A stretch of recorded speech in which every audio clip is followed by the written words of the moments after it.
素組みのヤスリがけ、無理してやらなくてもいいと思います。プラぼっち研究所。皆さんこんにちは、プラぼっち研究所です。今回はガンプラ製作において誰もが必ずぶつかる最初の壁、ゲート処理について効率中の私が徹底解説していきます。ジークアクスからガンプラを始めた方多いと思います。ガンプラをパチ組みするだけでも楽しいけれど、このゲート処理を丁寧にやるだけで塗装しなくてもプラモデルの仕上がりがぐっと変わるんです。まるでプロが作ったかのような美しいガンプラに仕上がりますよ。まあそれは言い過ぎかもしれませんが、今回の動画を見れば初心者の方でも失敗なく、そして効率的にゲート処理ができるようになります。他のいろんな方たちがすでにいろんな動画を上げているとは思いますが、効率中の私の普段行っている綺麗で早く処理できる方法もお伝えしていきます。特に素組みをする方に見てもらいたい内容となっております。全体の流れとしては、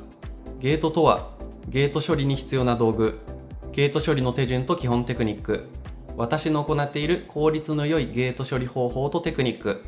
まとめ、このような感じで行っていきます。ぜひ最後まで見ていってくださいね。そもそもゲートって何っていうところから説明します。ガンプラのパーツはこんな風にランナーと呼ばれる枠にくっついていますよね。このランナーとパーツをつないでいる細い部分がゲートです。これはプラスチックを金型に流し込む際にプラスチックの通り道となる部分なんですね。つまりガンプラを作る上で絶対避けては通れない部分なんです。ゲート処理を雑にやるとパーツに白い跡が残ったり、最悪の場合パーツがえぐれてしまったりします。せっかくのガンプラが台無しになってしまいますから、ここはしっかりと学びましょう。続いてゲートの種類と位置について説明します。大きく分けて2つありまして、目立つ場所のゲート、このようにパーツの表面に出る部分ですね。裏側や隠れる場所のゲート、アンダーゲートと呼ばれている部分があります。どちらも丁寧に処理しますが、特に目立つ場所、表に出ている部分は失敗するとリカバリーが大変なので慎重に行いましょう。次にゲート処理に必要な道具を紹介します。まずは必須アイテム2つ紹介します。1つ目はニッパー。ご存知の通りパーツをランナーから切り離すための道具です。というかこれがないと何も始まりません。プラモデル専用のニッパーを使いましょう。100均で売っているようなニッパーだと切れ味が悪くパーツを傷つける原因にもなります。最低でもバンダイから出ているこちらのエントリーニッパー程度のものを用意しましょう。こちらだいたい800円ぐらいとお手頃価格で、特にこれでも問題なく製作できます。少し慣れてきたらステップアップして私が使っているようなタミヤの先細薄刃ニッパーという製品をおすすめします。Amazon でだいたい2700円くらいとプラモデルを最近始めた方は高く感じるかもしれませんが、先ほど紹介したエントリーニッパーに比べて切れ味が良く発火しにくいのと、先端が細いので狭い箇所にも刃が入り切り出しやすいです。2つ目がデザインナイフ。ゲートをきれいに仕上げるための刃物です。私はオルファのサイクカッターを使っています。皆さんが思っているデザインナイフとはちょっと形が違うかもしれませんが、こちらは切れ味が落ちたら刃を折るだけです。しかも使い終わったら瞬間的に刃をしまえるので安全です。安いし、とりあえず買ってみるというアイテムにはちょうどいいです。ここに挙げたものは下の概要欄に Amazon の購入リンクを貼ってありますので、ぜひ試してみてください。次にあると便利なものも3つ紹介します。まず1つ目が片刃ニッパーです。ちょっと開けましょうか。ちょっとカバーを外して、普通のニッパーは両方に刃がついているんですが、こちらのニッパーは片方だけに刃がついており、もう片方はまな板のようになっております。何がいいかっていうと、普通の両刃ニッパーは切っているようで刃が閉じる寸前でゲートをちぎってる感じになるんですね。なのでパーツが白くなりがちなんですが、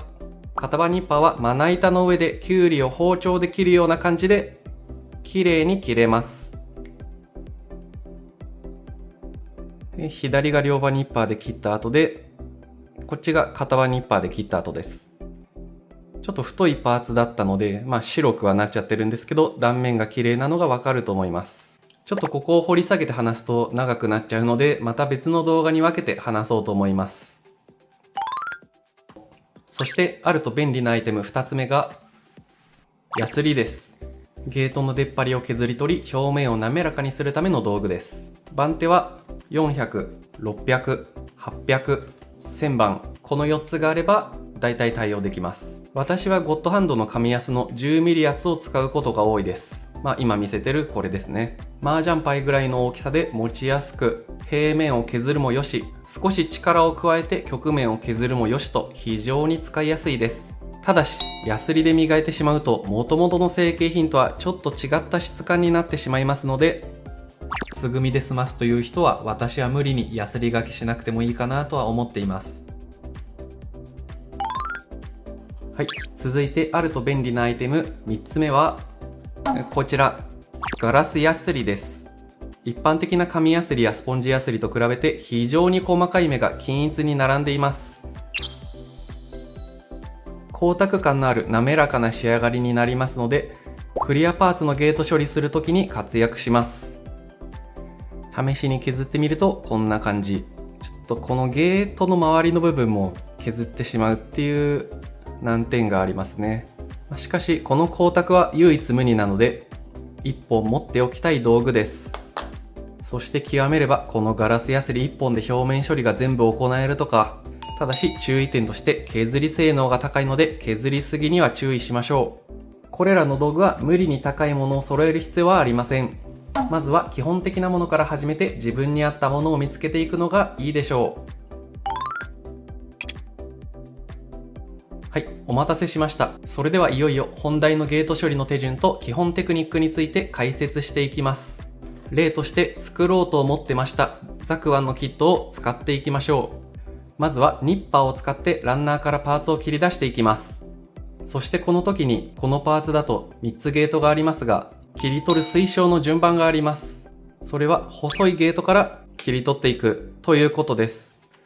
もし太いゲートから切っていくと、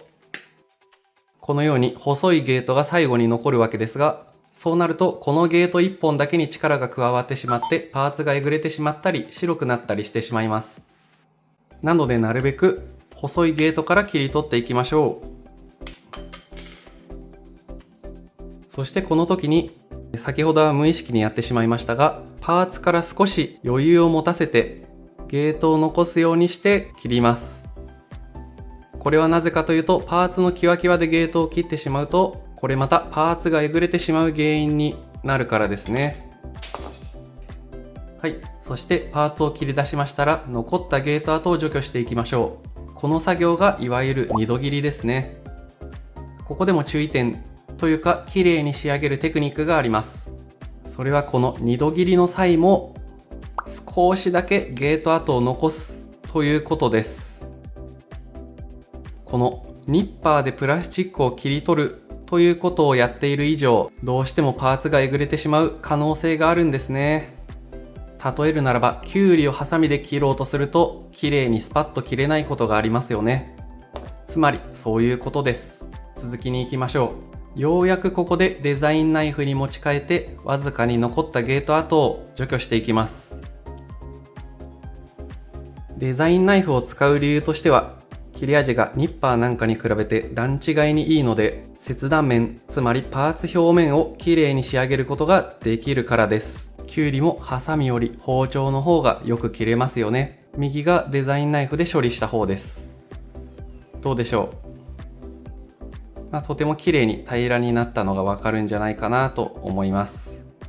この時に刃を動かす方に指が来ないように気をつけてください。こうならないように、あくまで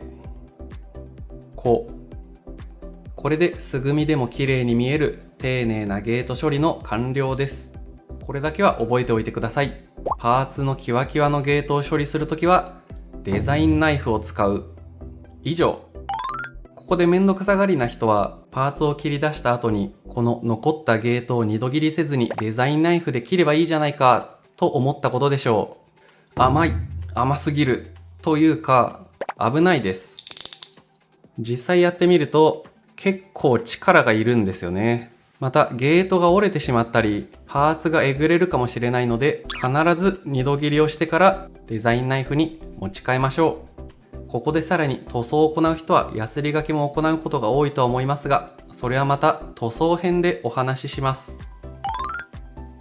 最後に私の普段素組みをする際に行っている効率のいいゲート処理方法とテクニックをお伝えします。まずはニッパーを使ってパーツを切り出します。そしてここで登場、あると便利なアイテムで紹介しました片刃ニッパーです。こちらはデザインナイフのような刃が片方だけについているので非常に切れ味がいいです。なのでパーツのキワキワのゲートを切ってもパーツがえぐれません。実際やってみましょう。このような仕上がりになります。あとはデザインナイフでわずかに残ったゲート跡をスライスするように切除して完了ですと言いたいところなんですが、この状態でもぼんやりとパーツが白くなってしまうことがあります。というかなることが多いです。これを爪でこすります。するとあら不思議、パーツの成型色と同化しました。これはおそらく何らかの力で伸びて変色して白くなってしまったプラスチックが爪で押さえることによって元の密度のプラスチックに近くなって成型色に戻ったのかなと思います。科学的なことはわからないので、ぜひコメント欄で教えてください。以上が私の普段行っているゲート処理の方法になります。今回の動画ではガンプラのゲート処理について基本的な道具からテクニックまで紹介しました。大事なことはパーツのキワキワのゲートを処理するときはデザインナイフを使うということです。ゲート処理は地味な作業ですが、この一手間がガンプラの完成度を大きく左右します。焦らず丁寧に作業を楽しんでみてください。私のチャンネルではこのような解説動画の他にガンプラ全塗装の動画も上げておりますので、ぜひご覧ください。それではこの動画が役に立ったという方は、ぜひ高評価とチャンネル登録で応援よろしくお願いいたします。また次の動画でお会いしましょう。プラぼっち研究所よりお届けいたしました。プラぼっち研究所。